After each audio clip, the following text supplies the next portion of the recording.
Hi everyone, and welcome back to IS Podcast, ISV's show for schools and the wider community. I'm Shane Green. On today's episode, Natalie Moutafis talks with Kirra Pendergast from Safe on Social about how we can empower our kids to make the right choices as they go online. But first, Michael Broadstock talks with Independent Schools Victoria Chief Executive Michelle Green about the year in education and how ISV will be supporting schools in 2023.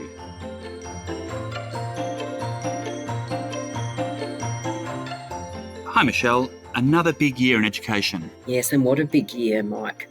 Another big year of challenges, but also a big year of looking at new ways of doing things, which is the way I like to see 2022 leading into 2023.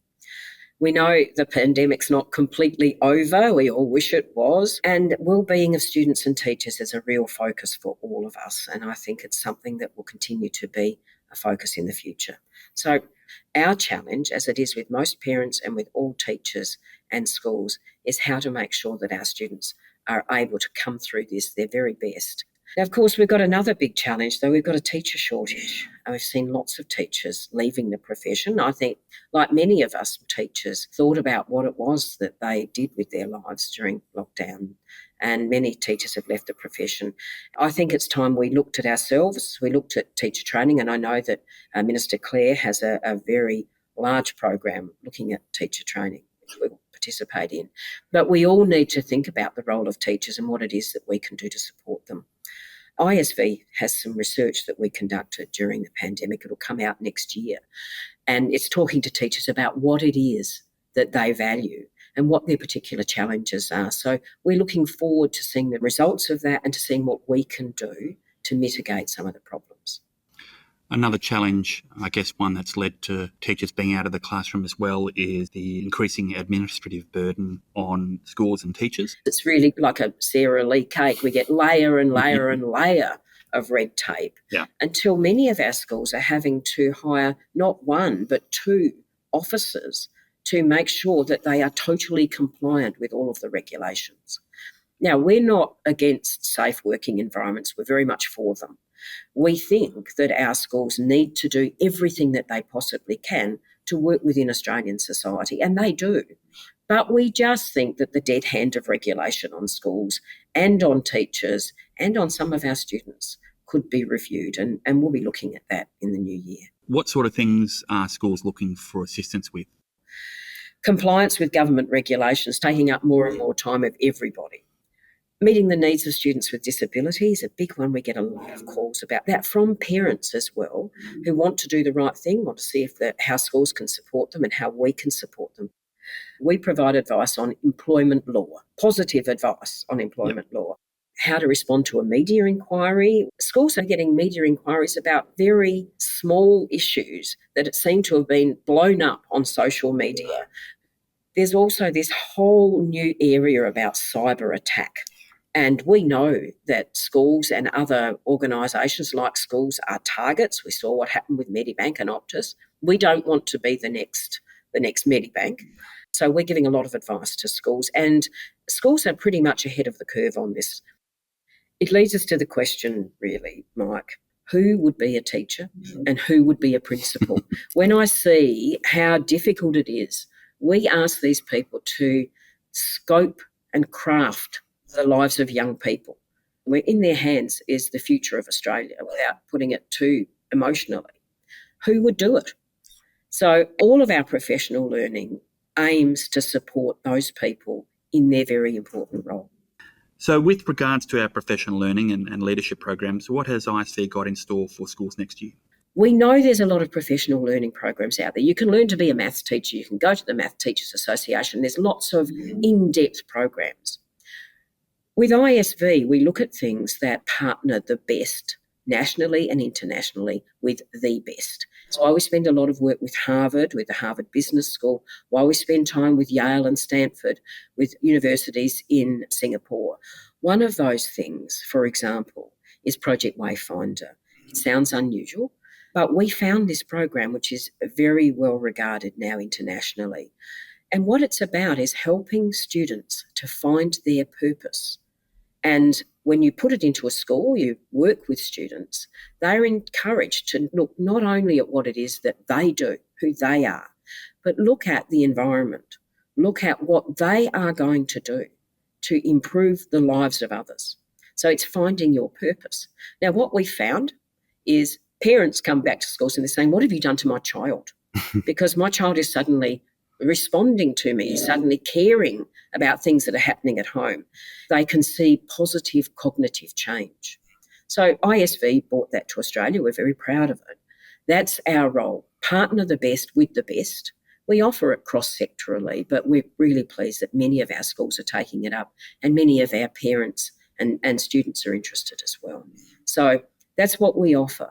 There are other things as well. We have a highly accomplished and lead teachers program. So people go through those very deep programs where they are accredited by a national body, and we support them with that. That's a big program. But we have some other very interesting programs. The idea of transformative repair, the idea that that which is broken can be remade into something beautiful. If you think about what's happened during COVID, many of us have had our lives broken. Students have had their lives broken. And to teach them to take those pieces of something and make it beautiful, look at it in a different way, as a very, very powerful metaphor.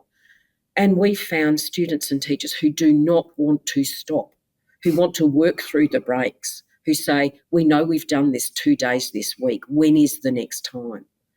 And we have teachers who've come to us and said, I've never spoken about these things with my school community before, but now I realise that I need to speak to them because it makes me more of a person. And it works on the personal, but it also works at school level. So one of the schools, the groups got together and they said, why don't we look around the school and see those things which are broken? And funnily enough, and perhaps to the chagrin of the principal, although he took it in very good part, I have to say, they said there are potholes in the roads. And we've been trying to fix these potholes for ages and they're annoying. Why don't we think of creative and pretty ways that we can fix the potholes? I know another really interesting program we've got coming up next year is Ideas into Action. Yes, and that's one of the things that we are most interested in because it's really easy to have a good idea. And what happens is people go to conferences or they come in here and they do a professional learning process. And then they go back to their school and they get busy. We all do it at home because you think, I must do that. You get busy and the good ideas never eventuate. And we knew that this was happening. And so we partnered with Harvard Project Zero. And over a 3-year program, we've developed some tools which can be used by teachers, by students and staff, which look at how it is you might make small steps to make sure that something happens, whatever it is that the challenge is. So there's a toolkit that people can use, and we're getting feedback now about different ways that people have used these really learning routines. I'm really hopeful that we'll be able to launch some of them for parents next year as well. The great thing when you see these tools, they're intuitive. You can see that they're not just words on a piece of paper, that you can work yourself through them. So they're good fun. So what can schools and school communities expect in 2023? We are really going to focus next year on things that make it easier for parents, for students and for our schools. That's going to be our entire focus. We want to make sure that all of the issues that we've been facing are not forgotten, they're not swept under the carpet, but that we're as positive as we possibly can be about moving forward as an organisation and as a community. So, for example, we're able to help schools make cost savings. ISV is going to focus on that. Where we're going to be able to help parents to make cost savings, we're going to do that as well. Many of our parents come to us and say, can you help? And yeah, we can, because we have some deals that we've done to help schools that may also be able to be used for parents. So we're going to focus on cost savings.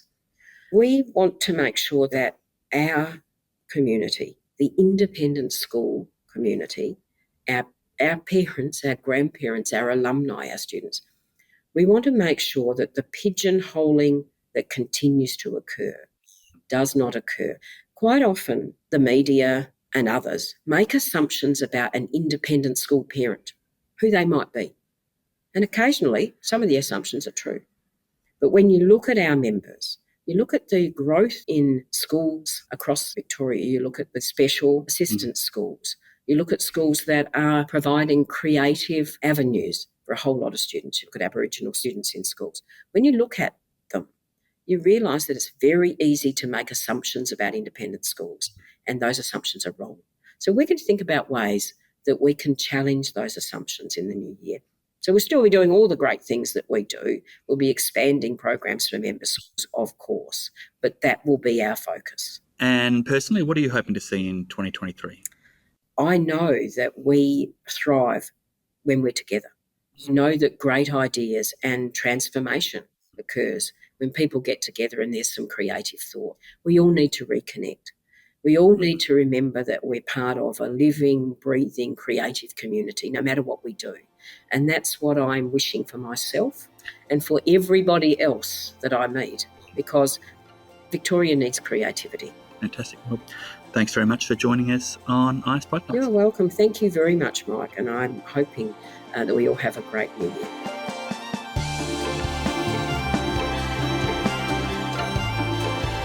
You're listening to IS Podcast.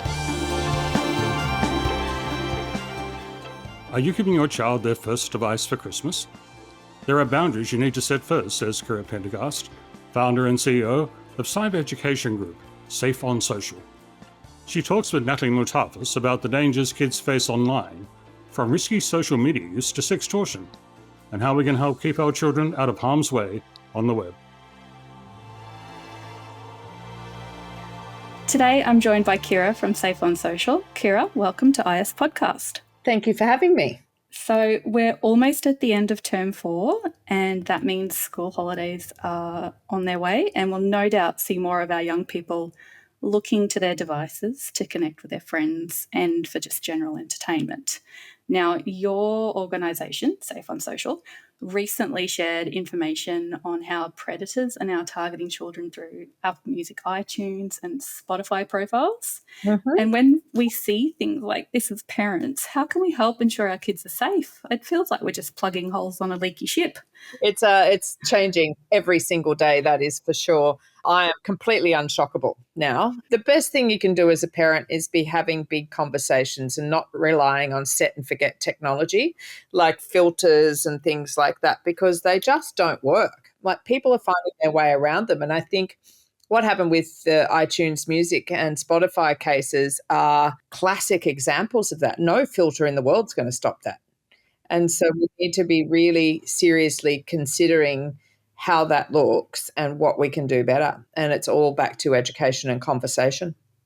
So how do we approach that with our kids? Because, you know, you get the eye roll going, whatever.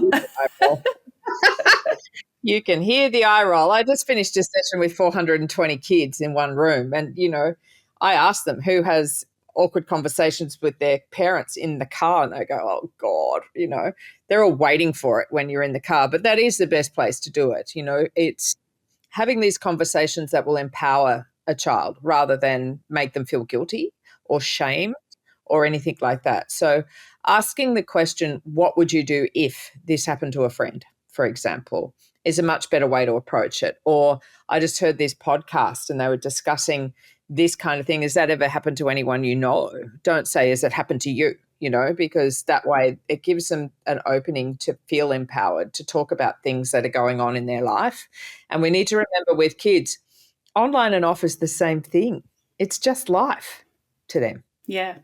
When they're little, it's okay. It's just being aware that when they get older, if you're not setting healthy habits when they're really, really little, they're going to work around it. So the last couple of weeks, what I've seen, like the big clangers in this space, have been kids telling me that they just changed the time zone on their phone. So mum and dad have got restrictions in place and they'll change their phones to say that they're in London, things like that, so they can avoid it when they get home. The other one is I had a group of girls tell me that they'd all pulled their pocket money and bought another device. So if one of them's device was being monitored or they got banned in any way, that they had a spare phone for their friend.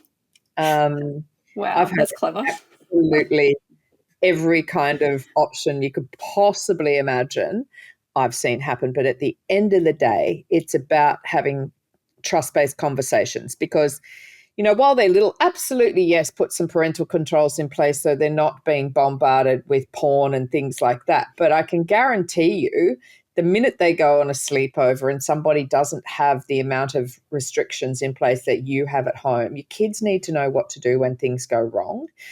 And that's where we're all a bit guilty of not really thinking critically about that. And banning phones and putting filters in place and paying for monthly subscriptions to whatever filter and whatever monitor is not going to work. And unfortunately, there's a lot of people in my sector that lead very biased discussions because they're reselling those kinds of products. It's thinking about that, thinking about who you're following and where you're getting your information from. Is it biased? Is it not biased? Looking at every angle of it as a parent is really difficult and really time consuming. So that's why I said it's like eating an elephant with a teaspoon. Just take what you need, because otherwise you're going to be sitting in the corner rocking in the fetal position. Very much so. There's always there is always something, and it's changing so much. And then you hear there'll be a news report about something. You'll be like, oh, what now? What else do I have to be across? Yesterday I had a panicked mum, obviously de-identifying all of this. I had a panicked mum contact me because her 15-year-old son was in the middle of a sextortion attempt. And so thankfully she had a great relationship with her boy who told her what was going on. So he'd shared a nude with someone that he thought was a girl that from a nearby school. And they turned around and said, if you don't give us a whole stack of money, it was like $5,000, we're going to share this in the group chat. So no matter how much we speak to kids from kindergarten up about not sharing personal information and not letting strangers into the group chat, they're not hearing it. And the reason I think they're not hearing it is because of the really poor behavior that parents are modeling.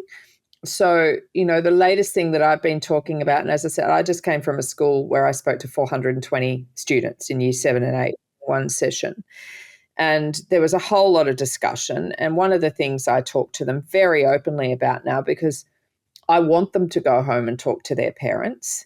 I want them to have those cringy conversations in the car and throw it back at their parents and say, well, hey, while we're talking like this, let's think about what you're doing on social media.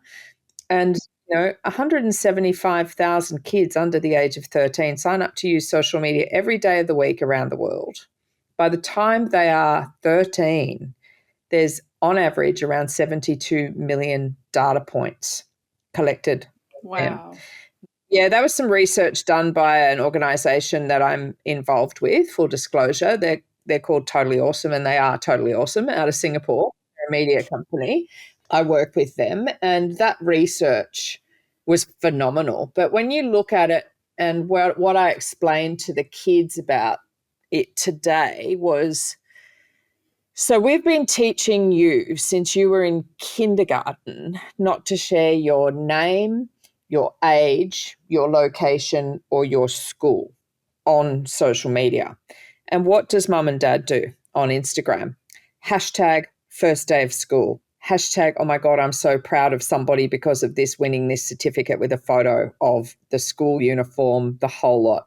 And then you go down the feed a little bit further and you'll say, oh, happy birthday, darling. I'm so proud of you. Now you're 10. And a photo of a birthday cake with a big number 10 on it. It'll have where they're playing sport on the weekend. So then you have the location of where they're living. So in a few posts, the average parent has outed all of the information we've been teaching kids not to share online for their whole lives. So they don't see privacy because they've never had it. They've been on social media in some cases since they were an ultrasound photo. It's a bit of an eye-opener, really. I'm one of those parents that have shared stuff, and then the more you know, the better you do. So I locked down everything when I realised that I was sharing stuff, and I thought, hang on, none of this was shared when I was young. Something that once you know about it and you start thinking about it, it does make sense. So I worked with a group of year 9 and 10 girls at Sydney Girls High today, which is an incredible school here. I'm in Sydney today. And, I said to them, girls, you need to think about what this looks like long term, to the point that imagine if your mother had TikTok when she was 15. Imagine what you're sharing on TikTok now if your mum had have done that and someone in this room found it. What would they do with it? And I went, oh, my God. You know, we really need to be thinking about those kinds of things and what it looks like a long, long way down the track. Now, we're also getting really close to Christmas time, and we know so many families will be looking at giving their child their first device, whatever that may be. Have you got any, in a nutshell, advice about how families can navigate this if they're doing it for the first time? 100% healthy boundaries in place.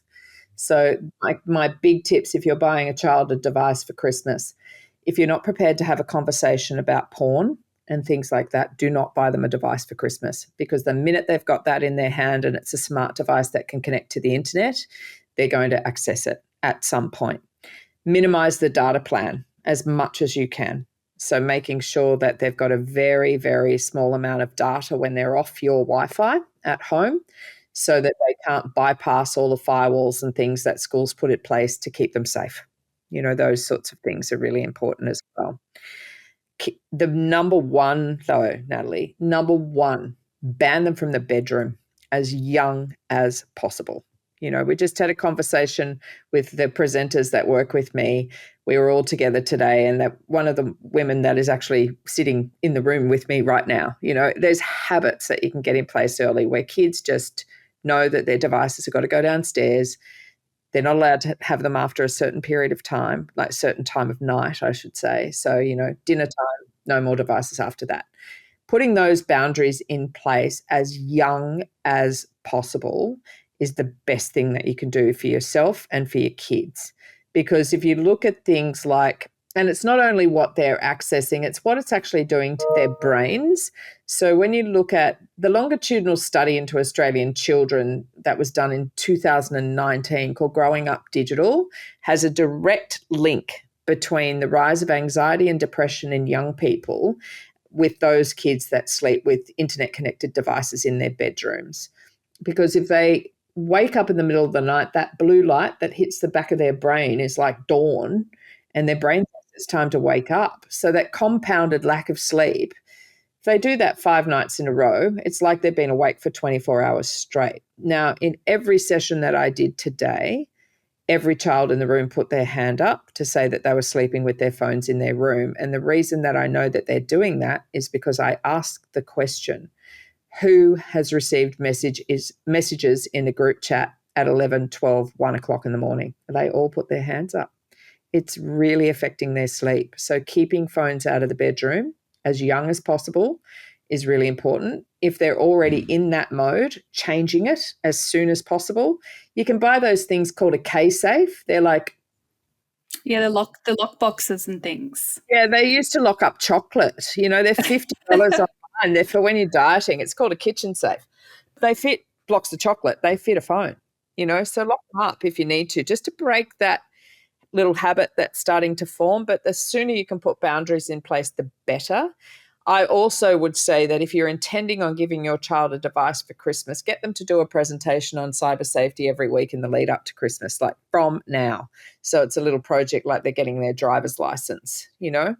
And also when they want apps, because that's coming straight after getting their device, get them to do a little business case on why they should be using the app. Because again, if I ask a room full of kids, who's telling their parents that they're a bad parent because they're the only person that's not allowed to use TikTok in their class? Yep. Yeah, and they all put their hands up. And I'm like, so why do you want to use TikTok? And they go, because all of my friends are. And I'm like, think about that for a second. Could you really justify why you need TikTok in your life other than all your friends are doing it? And they can't answer the question. So when they start to think a bit more critically and parents are encouraging that, there's a lot more positive outcomes. All very good tips. I'm scared for my future, but Don't be scared. It's about awareness. You know, if you put all of this in place, you know, everything is fixable. That's the other thing that we need to teach kids. Like what happened with Mr. 15 yesterday.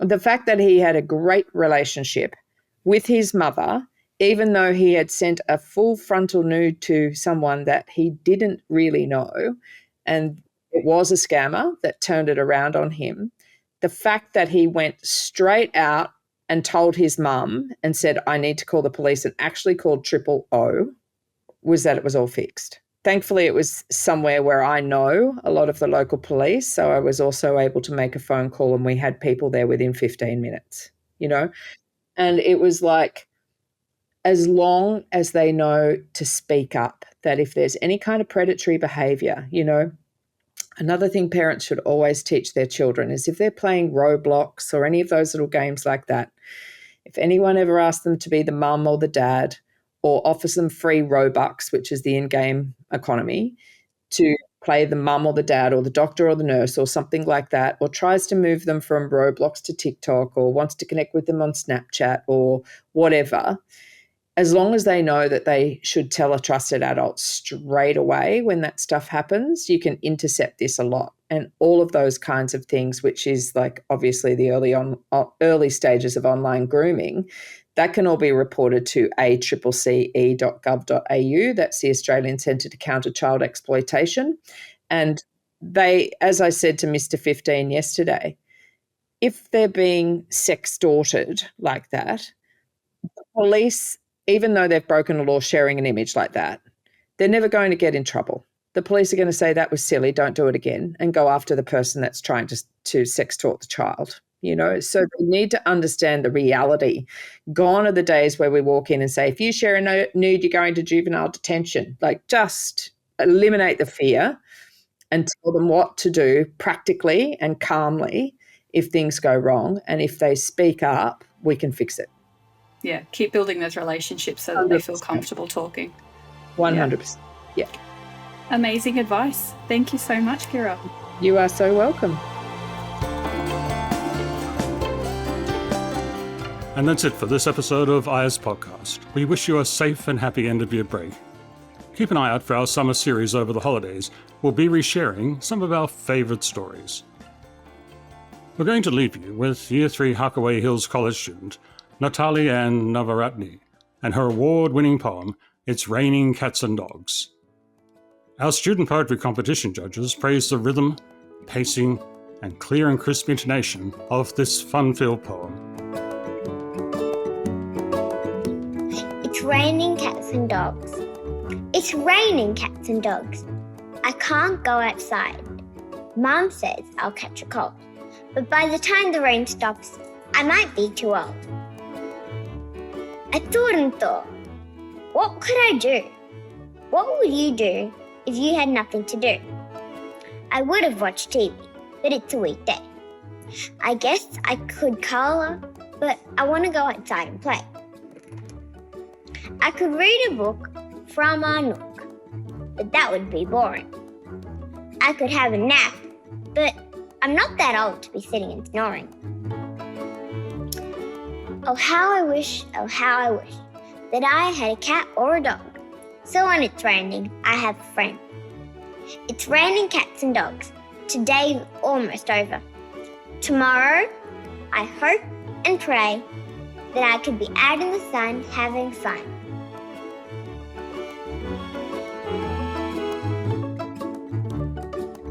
IS Podcast is brought to you by Independent Schools Victoria.